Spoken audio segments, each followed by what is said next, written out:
To RJ TV. నేను మీ స్వర్ణ. ప్రస్తుతం మనతో పాటు ఉన్నారు సీనియర్ జర్నలిస్ట్, సినీ పరిశోధకులు ఇమ్మంది రామారావు గారు. నమస్తే అండి. నమస్తే రామారావు గారు, ఇటు లోకేష్ గారు అటు రోజా గారు ఇద్దరు వ్యాఖ్యలు చూస్తుంటుంటే ఒక మాటల యుద్ధమే నడుస్తోంది. డైమండ్ పాప నొకరు అని అంటే నీ భార్య హెరిటేజ్ ఆంటీ అంటూ ఇట్లా రకరకాలుగా మాటలు సాగుతూ ఉన్నాయి. రైట్, ఏం చెప్తారు ఈ వ్యాఖ్యల పట్ల? అంటే ముందుగా మన వీడియోలు ఆదరిస్తున్నటువంటి ప్రేక్షకులందరికీ కూడా పేరు పేరున కూడా ధన్యవాదాలు చెప్పుకుందాం. ఇక్కడ ఏమైందంటే అబద్ధాలు ఎక్కువ చెప్తున్నారమ్మా. తెలుగుదేశం పార్టీ వాళ్ళు అబద్ధాలని ఎక్కువగా ప్రచారం చేస్తున్నారు. ఒకటి. రెండు, రోజా మాటలలో ఏముందంటే ఒక అనాలోచిత విధానం, తర్వాత కుసంస్కారం. అంటే ఒక మగవాడిని ఒక మాట అనే ముందు ఆలోచించాలి కదా, అంతేగాని వాడెవడు వీడెవడు వాడు వీడు అనడం. కానీ చంద్రబాబు నాయుడు గారిని కూడా వాడు వీడు అనడం చూసే వాళ్ళకి ప్రాణం చెవుక్కుమంటుంది. ఆ విధానాన్ని మానుకోవాలి ఫస్ట్. రెండవది ఏంటంటే, ఇప్పుడు లోకేష్ బాబు ఎందుకన్నాడు? నువ్వు రెచ్చగొట్టబట్టే అన్నాడు.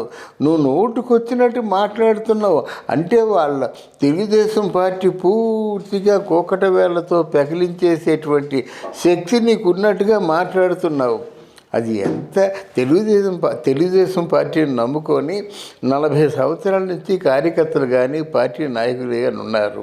దాన్ని ఒక్కసారి సమాధి చేద్దామన్నటువంటి ఒక కుతంత్రమైనటువంటి ఆలోచన, కుట్ర పన్నే ఆలోచన చెప్తే ఎవరు ఊరుకుంటారు? ఎవరైనా మాట్లాడతారు. అలాగే మనకి లోకేష్ కూడా మాట్లాడాడు. ఏమన్నాడు? దాంట్లో తప్పే ఉంది. జబర్దస్త్ ఆంటీ అన్నాడు, తప్పే ఉంది. డైమండ్ రానంటే మీ వాళ్ళు అన్నారు, డైమండ్ అంటే చాలా విలువైంది కదా, అందువల్ల విలువైన వ్యక్తి మా రోజా అని మీ వాళ్ళే సమర్థించారు. మరి దీనికి లొకేషన్ తిట్టడం ఎందుకు? మీ వాళ్ళే అంటున్నారు కదా. ఇప్పుడు ఎవరైనా రోజా అంటే టక్మని ఏమంటారు? జబర్దస్త్ రోజా అంటారు. మరి ఆయన కొత్తగా అన్నది ఏముంది? జబర్దస్త్ ఆంటీ అన్నాడు, జబర్దస్త్ రోజా నువ్వు అనుకుంటున్నావు అంతే. ఆంటీ అనడం మంచిదా, జబర్దస్త్ రోజా అనడం మంచిదంటే డెఫినెట్గా జబర్దస్త్ ఆంటీ అనడమే మంచిది. నేను అందరికీ రోజా అంటే ఏంటో తెలుసు, నా వ్యక్తిగత జీవితం తెలుసు, నా రాజకీయ జీవితం తెలుసు. మీరైతే మీ తాతల పేర్లు మీ నాన్నల పేర్లు చెప్పుకుంటే తప్ప మీరెవరో ఏంటో తెలియదు అని లోకేష్ గారిని ఉద్దేశించి రోజా గారు అన్నారు. ఈ వ్యాఖ్యలు ఏం చెప్తారు? దీనికి ఆవిడ చాలా ఎవరితోనో చెప్తే బాగుంటుంది. అమ్మ పుట్టిల్లు సంగతి మేనమామకి ఎరుకన్నట్టు రోజా ఎలాగ ఇండస్ట్రీకి వచ్చిందో, తపస్సు సినిమాలోకి ఎలాగ ఎంటర్ అయ్యిందో, దాని తర్వాత సెలవుమణితో ఎలాగ పెళ్లి చేసుకుందో, తర్వాత ఎన్ని ఇబ్బందులు పడ్డాడో, సెలవుమణికేమో డైరెక్షన్ ఛాన్సులు లేక ఎంత బాధపడ్డాడో, తర్వాత రోజా తాలూకు అన్నయ్య ఎవడు? కుమారస్వామి. ఆ కుమారస్వామి మనకి సూపర్ హిట్ మ్యాగజైన్ పెట్టాడు. ఆ మ్యాగజైన్ అక్కడ ఎవరెవరు పెట్టారు? అక్కడ ట్రేడ్ గేడ్ వెంకటేశ్వరరావును మన కుమారస్వామి పెట్టాడన్నమాట. పెట్టిన తర్వాత సినిమాలు కూడా తీసుకుందామన్న ఆలోచనతో సినిమా బిజినెస్ కూడా చేశాడు.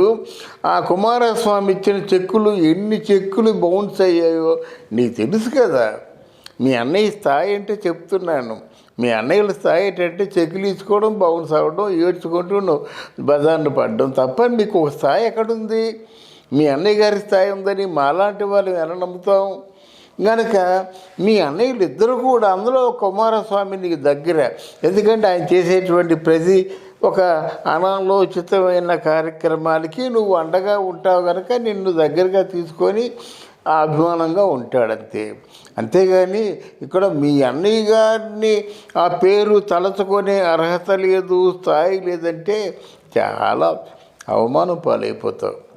చాలా పార్టీ వాళ్ళందరూ అవహేళన చేస్తారు.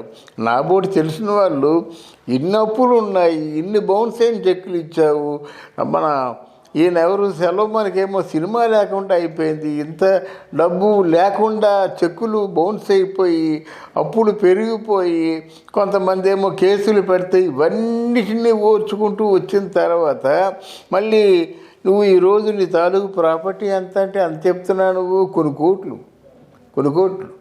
ఒక ప్రాపర్టీని 200 కోట్ల రూపాయలకేమో ఉపాసన కొనదంటే ఈ 200 కోట్ల రూపాయలు ఎలా సంపాదించావు? దీనికి సమాధానం చెప్పు.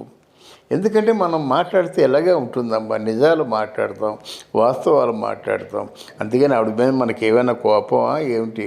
కనుక ఇవన్నీ నీ కింద ఇలాగే అంటే నీ కింద ఇన్ని దాన్ని ఏమంటారు, ఇన్ని